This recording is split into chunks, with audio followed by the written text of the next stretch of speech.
વેપારી કાંટો લઈને તપેલી મૂકી તાજો ઘી આવ્યું છે ગીરનું દાણાદાર ગાયનું ઘી.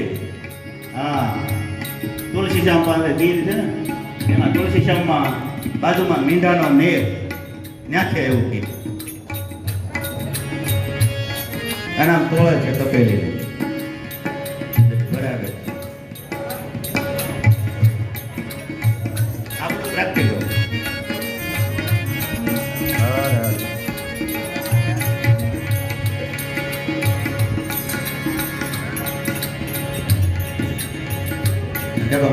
એટલું ન કહેવા જોઈએ પડે ન પડે.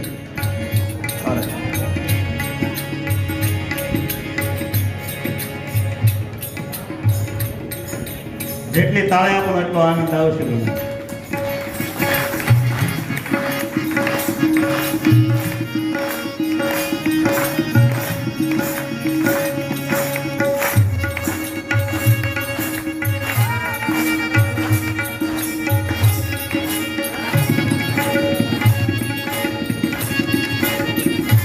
લો મહેતા દેખી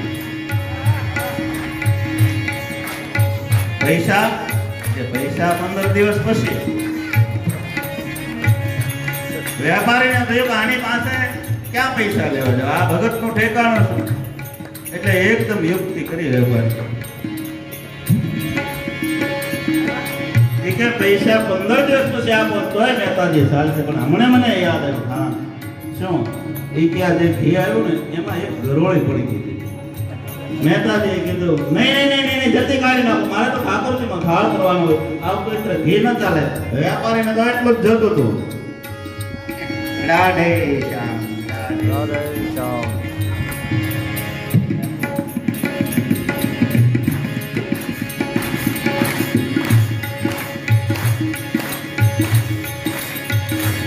મુખે ગોવિંદ ગોવિંદ ગોપાલ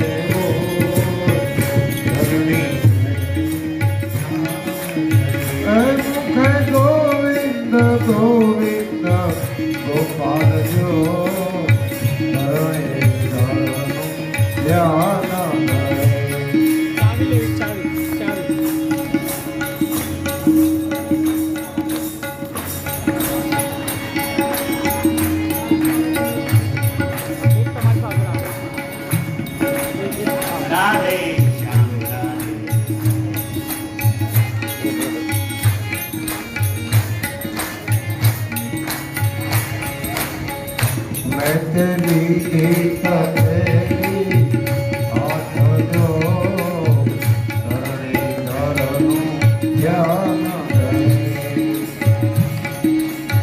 એક દુકાન, બે દુકાન, ત્રીજી દુકાન મહેતાજી ઘરે તપેલી ગઈ. તપેલી દેહો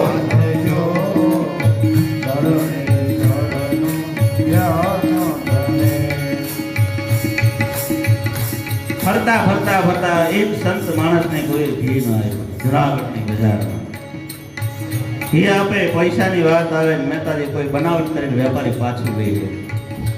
ફરતા ફરતા જુનાગઢના છેડે આમ દામા કુંડનો માર્ગ લીધો.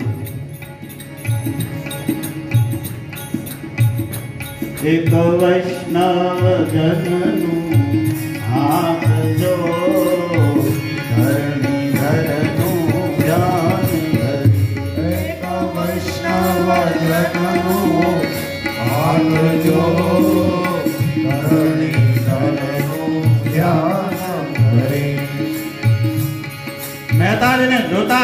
વેપારી એ વૈષ્ણવ ઉભા થઈ અને એકદમ લાકડી પડે દંડવત પ્રણામ કર્યા. પધારો પધારો મહેતાજી પધારો. વૈષ્ણવને ત્યાં પરમ વૈષ્ણવ મહેતા પધાર્યા. શું લેવા નીકળ્યા? હાથમાં તપેલી. કહે છે ઘી લેવા માટે નીકળ્યો. મારા પિતાનો આ શ્રાદ્ધ છે. પૈસા 15 દિવસ પછી તમે જે રીતે કહેશો એ રીતે આપી દે. ચોખવટ એટલે કરો છો, ઘણી જગ્યાએ ઘી આપે છે પણ પાછું લઈ લે. પછી તમારે કાઢવું પડે ને. વૈષ્ણવ કહે કે મહેતાજી આપના પૈસા ન હોય, જોઈએ એટલું ઘી લઈ જાઓ. મહેતાજી કે હું મફત ન લઉં, મફત હું ઘી ન લઉં, કે જોઈએ એટલે લઈ જાઓ. નહીં, મફત નહીં. હવે બાંધછોડ કરી તો કામ કરો મહેતાજી, એક ભજન ગાઓ. અને ભજનનું કોઈ કહે એટલે આને તો ઘૂઘરા તો પીસામાં જોઈએ. વળી પાછી પડતારો લઈને શરૂ કર્યું. ઘીની જગ્યાએ તપેલીની જગ્યાએ શ્રાદ્ધની જગ્યાએ